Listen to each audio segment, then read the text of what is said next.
na ng atin para sa ating sarili. I think this message is an eye-opener. Pero mga napapakinggan po tayo, maraming tao ang naghahangad ng pagbabago, pero sila mismo ay wala rin pagbabago. Maraming tao ang sumubok na baguhin. Hindi na bago ng kulungan, hindi na bago ng eskwelahan, hindi na bago ng anumang institusyon. Ngunit salamat, mayroong isang makapangyarihang institusyon na tinatagong Diyos sa liputan na ito na walang iba kundi ang simbahan. And I thank God for this church, sapagkat ako ay isa sa naging produkto ng simbahan. Hindi ako nabago ng aking magulang, hindi ako nabago ng kulungan, hindi ako nabago ng eskwela, hindi ako nabago ng ano pa mang mga institusyon ng sino mang tao. But I thank God, mayroong isang mga ngaral na nagpahayag sa akin ng salita ng Diyos na siyang tanging makapagbago sa buhay ng tao. Ikaw at ako ay narito sapagkat binago tayo sa pamamagitan ng salita ng ating Panginoon. Hallelujah! Hallelujah! Tanging Diyos lamang ang sabi ng Biblia, ang puso ng mga pinuno at ng mga hari ay nasa kamay ng Diyos. Kung gusto po natin mabago ang sistema ng ating lipunan, mabago ang sistema, mga kapatid, ng ating pamahalaan, wala po tayong dapat gawin. Tayo ang pinakamalakas na puwersa na itinatag ng Diyos sa liputan ito na siyang magiging instrumento upang magkaroon ng totoong pagbabago, hindi lamang sa physical, higit sa lahat sa spiritual. Hallelujah! Natayo po tayo lahat, mga kapatid. I remember the story during World War I. Mayroong isang reformist na gusto niyang humingi ng tulong para mabago ang kalagayan ng kanyang bansa. Pumunta siya doon sa eskwelahan. Pumunta siya doon sa mga leader ng mga kabataan na laging sumisigaw ng pagbabago at laging tumutuligsa sa pamahalaan. Pero nang pumunta siya, wala siya nadatnan sapagkat ang lahat ay nagtatago at natakot. Pumunta siya sa mga pinuno ng pamahalaan na alam niyang kontra sa pamamalakad at gusto ng pagbabago. Pero nabigo din siya sapagkat walang tumayo dahil po sa takot. Pumunta siya sa iba't ibang institusyon, iba't ibang samahan, ngunit nabigo din siya. Ngunit nung pumunta po siya sa church, hallelujah, wala during the time of that reformation ng kaguluhan yun. Ang simbahan ay wala siya napakinggan kung ano pa man. Ang tayo napakinggan niya ay ang mga iba't ibang institusyon. Pero nung humingi siya ng tulong sa mga institusyon na yun, wala siyang nadatnan.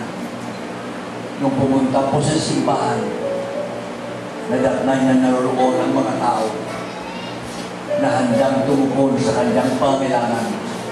Hindi sa pamamagitan ng pagtaas ng armas, hindi sa pamamagitan ng revolusyon, hindi sa pamamagitan ng lakas at puwersa. Naroon ang simbahan na tutulong sa kanya sa pamamagitan ng pananalangin. This is a true story. And through the prayer of the church, nagkaroon po ng reformation, nagkaroon po ng pagbabago, nagkaroon ng tagumpay upang mabago ang kalagayan ng bansa. Mga kapatid, hindi natin kayang baguhin ang kaisipan ng tao. Pero kaya po natin mapaguhin yan sa pamamagitan ng kapangyarihan ng Diyos, sa pamamagitan ng ating pananalangin. Hindi natin kayang baguhin ang mga tao sa pamamagitan ng anumang mga pananalita. But kaya natin silang baguhin sa pamamagitan ng ating impluensya na makita sa atin ang tunay na pamumuhay ng mga taong matuwid, mga taong binago ng Diyos, mga taong umaasa at palaging nagtitiwala sa Diyos, anuman ang kalagayan at anuman ang sitwasyon at anuman ang katayuan na lumarating sa ating mga buhay. Makikita ng mga tao ang isang modelong pamilya, isang pamilya na binago ng Panginoon, isang pamilya na umaasa sa Diyos at nagtitiwala sa Diyos. Makikita ng sanlibutan ang mga ama ng tahanan na matibay na haligi halimbawa, walang bisyo, sumusunod sa kabanalan, mga ina ng tahanan na nagkililiwanag na anuman ang mga pagsubok na lumating sa buhay, pinanindigan ang kanilang pong prinsipyo sa isang makadiyos na ina. Mga kabataan na mayroong takot at sumusunod, mga kapatid, sa pamantayan ng Diyos. Ito ang halimbawa na mga pagbago sa sanlibutan ito. Hindi ito kayang baguhin ng institusyon. Hindi ito kayang baguhin ng gobyerno. Hindi ito kayang baguhin ng sino mang pinakamakapangyarihan ng tao. Sapagkat, mga kapatid, ang tanging makapagbago lamang sa atin pong kalagayan ngayon ay walang iba kundi ang Diyos. And we, the church, is the instrument in prayer, in example, in deeds. Hallelujah. Hallelujah. Church, hindi lamang dahil eleksyon bukas. Hindi lamang dahil tayo po ay humihiling ng isang maayos na gobyerno. Sino man ang maluluklok sa kapangyarihan, anuman ang kanyang motibo sa kanyang kagustuhan na maluklok sa kapangyarihan, ipanalangin natin na babaguhin ng Diyos ang mga motibong yan at magiging motibo na naayon sa kalooban natin. Shall we worship the Lord? Hallelujah. Hallelujah. As we bow our heads, as we close our eyes, let's pray. Mapagpala, dakila at mahabaging Diyos. Diyos na lubos at ganap ang kapangyarihan. Diyos na puspos ng kaawaan. Diyos na balayan sa pagkagalit. Diyos na matuwid. Diyos na nag-iisa. Diyos na handang tumugon sa lahat ng mga pangangailangan. Diyos na hindi lamang tumitingin sa mga kamalian, kundi higit sa lahat tumitingin sa mga pangangailangan. Diyos na hindi maiksi ang kamay upang umabot. Diyos na hindi bingi ang tenga upang makinig. Diyos na hindi bulag upang makita ang kalagayan. Narito po ang iyong iglesia, Panginoon, sa dagong ito ng Batangas City. Nagkakaisa kami, Panginoon, sa pananampalataya. Nagkakaisa kami ngayon sa pananalangin. Lord, we are praying for our city, Lord. We are praying for our province. We are praying for our country. Lord God, nagpapakumbaba kami ngayon, Panginoon, sa iyong harapan. Lord God, tulungan mo kami. Hallelujah. Na aming Panginoong may lapit sa iyo ang aming pong bansa, Panginoon. Hindi po namin alam, Diyos, at hindi namin kontrol ang sitwasyon. Ngunit nakita mo, Panginoon, ang kalagayan, Panginoon, ng aming lipunan. Puno ng karahasan. Puno, Panginoon, ng patayan. Puno, Panginoon, ng karumihan. Ang mga tao lumalakad, Panginoon, na walang kabanalan. Ang lipunan ay wasak, Panginoon. Wasak ang mga tahanan. Wasak ang mga relasyon. Salamat ang iyong iglesia, Panginoon, ang simbahan na ito na bumubuo, Panginoon, na binubuo ng mga pamilya ay pamilya na kabaliktaran, Panginoon. Naroon ngayon sa aming lipunan. Lord God, we are praying, Lord, ang sino man, Panginoon o Diyos, na maluluklok sa kapangyarihan, Panginoon, sa araw ng kinabukasan. Lord, kung ano man ang kanilang mga motibo sa kanilang pagtakbo sa mga posisyon, wala po kami, Panginoong, magagawa kung sila ang iluluklok, kung sila man may masamang motibo, o kung may mabuting motibo. Ngunit ang amin kong dalangin ngayon, Panginoon, baguhin mo ang kanilang mga puso. Baguhin mo ang kanilang mga kaisipan, Panginoon. At hayaan mo, Panginoon, na ang mamumuna sa aming bansa ay totoong mga taong may takot sa iyo.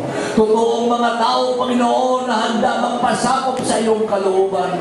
Totoong mga tao na makabayan, makadiyos, Panginoon.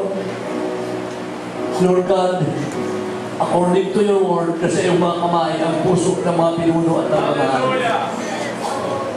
kaya ngayong umaga, Panginoon, inaangkin po namin, O Diyos, that you will guide, gabayan mo ang bawat isang Pilipino, Panginoon, na pupunta, Panginoon, sa kanilang pagsulat ng kanilang pong mapipili na mumumuno sa bansang ito. Gabayan mo sila, Panginoon, na sila, O Diyos, ay bubuto, hindi dahil sa pera, hindi dahil sa impluensya, kundi bubuto sila, Panginoon, na naaayon sa iyong kalooban. Hallelujah. We thank you, Lord, today for this message. Lord, tulungan mo kami. Bigyan mo pa kami ng lalong iba yung, Panginoon, na kabigatan upang ipanalangin, Panginoon, ang aming lugar, ang aming syudad, ang aming bayan, ang aming barangay, ang aming probinsya, at ang aming buong bansa. Hallelujah. Walang iba, Panginoon, na mga pagbago, kundi ikaw at ang gamitin mo ang iyong iglesia na magiging halimbawa upang makita ng buong lipunan, Panginoon, ang isa pong tunay at totoo na pamilya at totoo na tao sa iyong harapan. Salamat, O Diyos, ngayong umaga. Salamat sa iyong mga salita. Lord God, once again we pray. Guide us, Lord. Guide us. Guide us. Hallelujah. Hinihiling ko rin ang patuloy na pagpapala mo, Diyos, sa lahat ng gawa ng kamay na iyong mga anak sa lahat ng ito. Lalo mo mapagtibayin po, Panginoon, ang aming pananampalataya. Bigyan mo pa kami ng kabigatan na magkaroon, O Diyos, ng paghayo, makaakay na maraming kaluluwa. At Lord God, na sa pamamagitan ng kapangyarihan mo, Panginoon, ang iglesia ito, ang siya, Panginoon, magiging tagapanguna upang mabago ang lipunan na hindi naayon sa iyong kalooban. Patuloy ka namin itataas, patuloy ka namin pupurihin. Mag-iwalay kami sa dakong ito, Panginoon, natapot hindi sa iyong mga salita at sa iyong presensya. Sa mga pamilya mong pangalan, hallelujah, in Jesus' name. Hallelujah.